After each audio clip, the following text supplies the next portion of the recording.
The twin flame journey is one of the most challenging experiences that you will probably ever go through in your lifetime.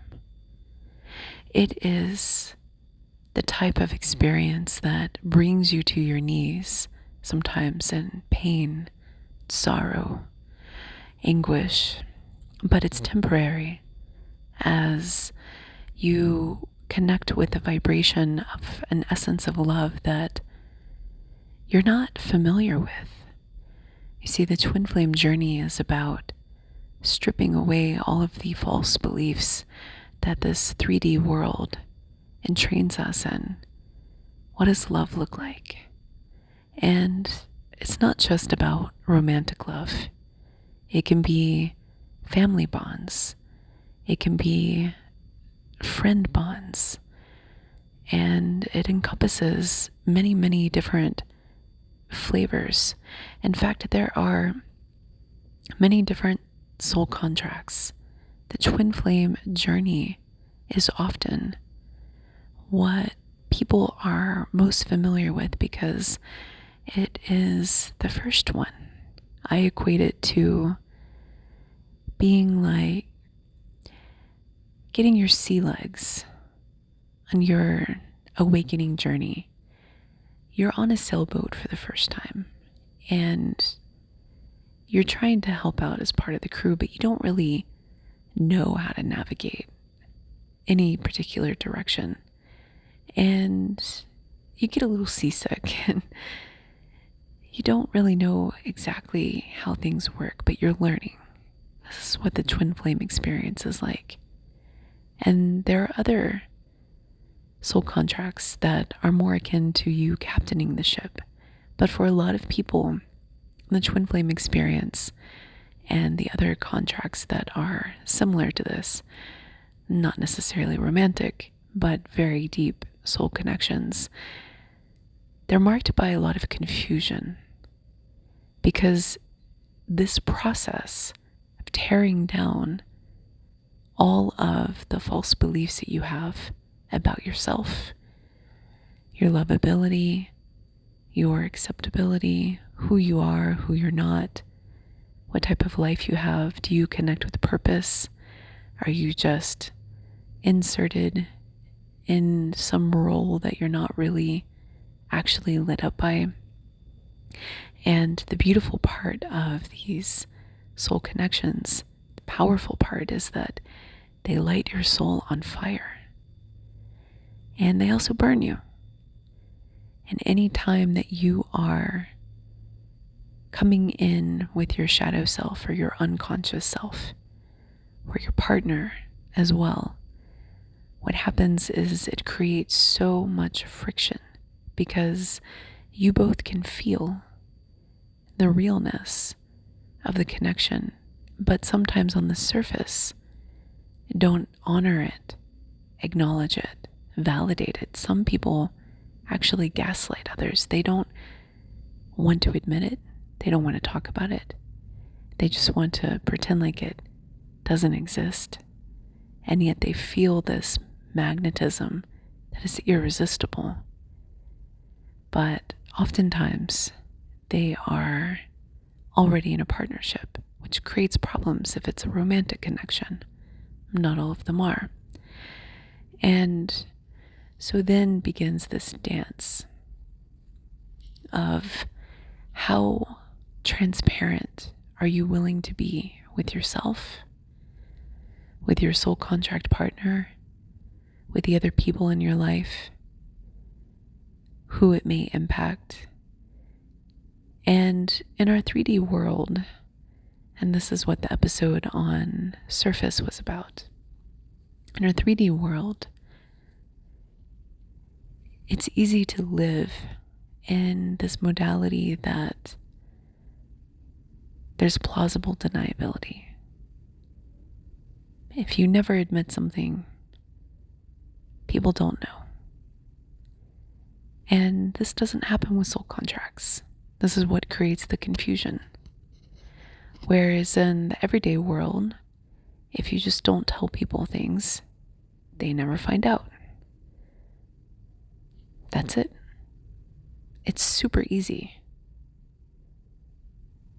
to get away with things in a normal 3D world. And what you'll find is that the soul contract forces you into another level because you feel, when you awaken to this, you feel the energy of the other person, you feel their intent, you feel their emotions, depending on the degree of the connection. You can't hide.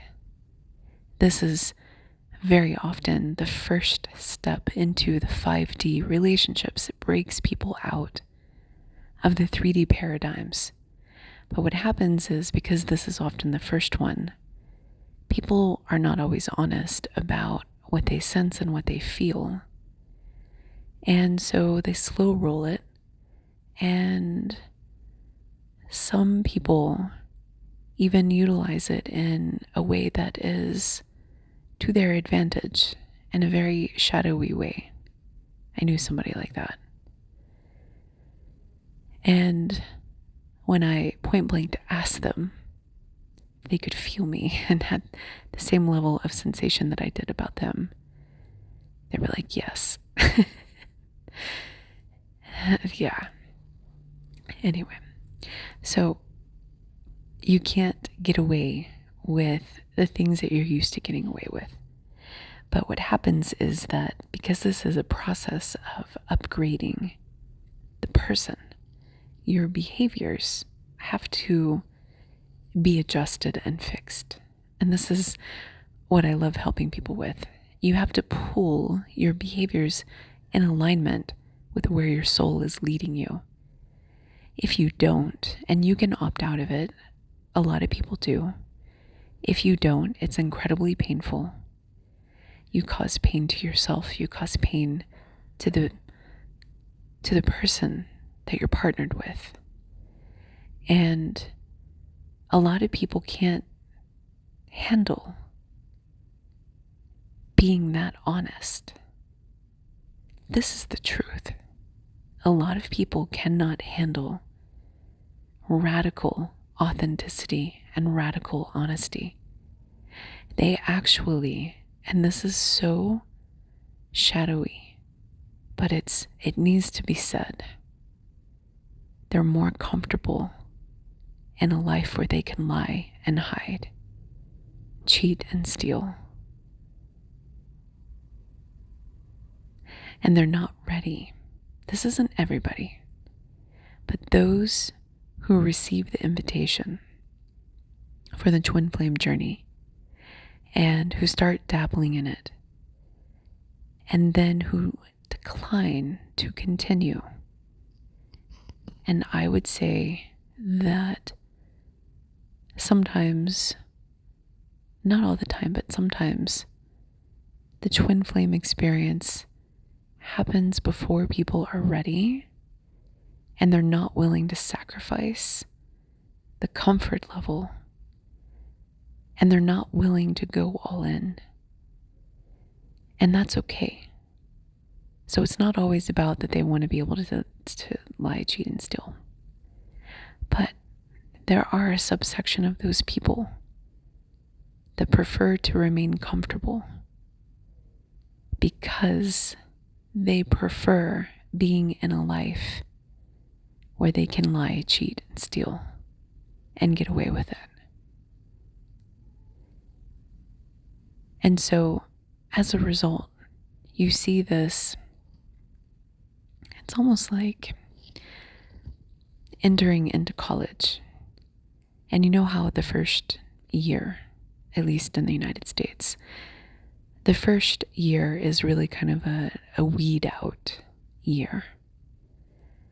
Depending on your major, of course, but a lot of rigorous programs are trying to weed people out as quickly as possible. And so a lot of the first year is really designed from a coursework perspective to cull the people that aren't going to make it and get them out as soon as possible. So you're left with the serious students as they progress. And the twin flame journey is like this, in my personal opinion, is that a lot of people get introduced into it, but not a lot of people continue on. Because some people get a taste and they realize what is required of them. They realize the level of authenticity that they have to live by. They realize that they can't just be happy doing the same thing that they've always done and be that awake. Because once your soul is lit on fire, it makes you question everything. The way you've built your life, the way that you have settled down, the way that you have married for the wrong reasons, the way that you've been complacent. And not everybody who's on the twin flame journey has all of these, but usually there's at least one area, albeit somebody's work life, their love life, their family relationships. There's at least one core area that they realize is not satisfactory to them. And they realize it through the twin flame experience because they get a taste of something different. It's like being alive for the first time, but never realizing that you were dead when you were dead. And so once you start getting turned on to what it means to vibrate with this essence of energy and connect with passion or purpose or your soul truth, conviction, or unconditional love, it warps the constructs of how you've thought everything was supposed to be, particularly in areas of your life where you didn't know that you were that disconnected. You just didn't know. You thought this is what life was. This is what success was. And then boom, you're blindsided. You peer into other worlds, other constructs of reality. You have abilities that you didn't even know were possible come online. Gifts that are available to you. It's wild. Really, really wild. And it's beauty and ferociousness. And depending on your partner, it can be an intense ride. For most people, it is. There are a lot of highs and lows to the twin flame journey. And I have another episode where I talk about the different types of twin flames and shadow twin flames you can check out if you haven't already listened to that. It's a little bit of an older one. But the journey is about awakening. It is about ascension. It is about stripping away everything that is holding you back. And the more forthright you are with yourself and with your partner, the easier it is, the faster it is. And for whatever reason, many of us have these wounds that we're carrying around. And the twin flame partnership will reveal those wounds to you. But it takes a certain level of inner strength to be able to go through that process. And not everybody can handle that. There are some people that are so hypersensitive because of their wounds. They're so hypersensitive to criticism or being seen as a failure that psychically they can't handle it. They can't handle seeing themselves in a light that makes them uncomfortable, particularly when it is coming from somebody who they love dearly or they respect and admire. So this is also a barrier. to continuing on the journey. The people who are most successful with the twin flame journey are those who love personal development, who are intrigued by it, who are curious about it, who want to understand, where does that come from? Why do I have that? Why am I behaving this way? Why am I acting this way? Why are they acting this way? And they're comfortable with that process of insight. In fact, they might even enjoy it. They might tend to overanalyze, maybe even hyper-intellectualize. And that creates some distance from the emotional experience. Also, those who are very successful at this journey have good emotional regulation skills and abilities. That doesn't mean that they don't have moments of intense overwhelm and challenge, but they can be in a negative emotional state for periods of time and work through it constructively without crumbling, collapsing, or burying themselves in unhealthy, destructive patterns. Although those can be worked through in the twin flame experience, but you have to be really dedicated to the process. And the other feature I'll say, those that are good fits for the journey are those that are naturally at a transition point in their lives, where they're turning a corner from the old life to a new life. They're ready for a reboot. They're ready to do something different, because ultimately the twin flame journey is a catalyst journey. It is the start or the peak of ascension. And what happens is that many people who go through the process are virtually unrecognizable from when they started. So those who are already on the cusp of change or willing to embrace a major identity or a life reboot, just picking up your life, moving it in an entirely different direction, kind of itching to do that anyway, itching to find your purpose, to really set off in this direction that you know that you can't define yet, but that you know is beautiful and you know is waiting for you, regardless of your twin flame partner. The catalyst energy can propel you in that direction. So for those who are already a little bit loose and de-anchored in their life, can really use that catalytic energy of the twin flame experience to propel them into a new life. And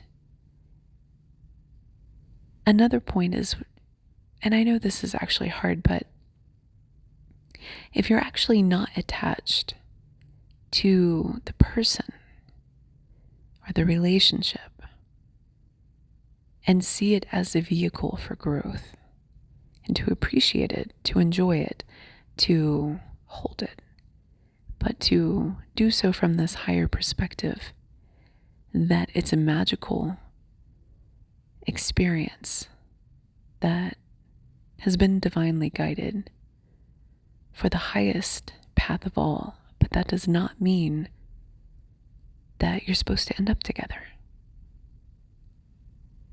Even if the desire is very strong, the compatibility seems to be very, very strong, the more detached you are from that prospect, the easier it is to move through the cycles.